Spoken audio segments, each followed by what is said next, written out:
U dadamga dunyodagi eng yuqori texnologiyali seyf yaratishni topshirdi. Dadam unga Shelimar deb nom qo'yishga qaror qildi. Dadam va uning odamlari uchun bu eng buyuk loyiha edi. 1 yillik tinimsiz mehnatdan so'ng Shelimar tayyor bo'ldi.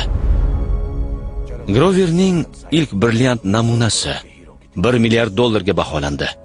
Janob Grover, iltimos, seyfni kodini o'zgartirib qo'ysangiz, yana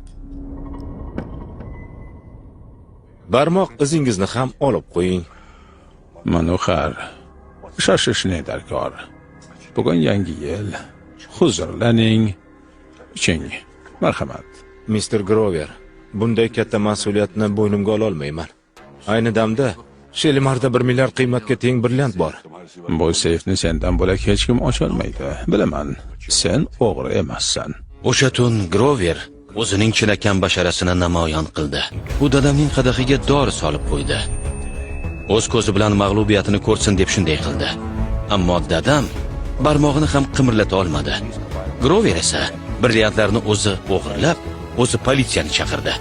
Politsiya biometrik qulfda dadamning barmoq izini topdi. Brilliantlarni Grover o'g'irladi, yana ular uchun sug'urta pulini ham oldi. Olmos bozori dadamni aybladi. Uni qamashdi.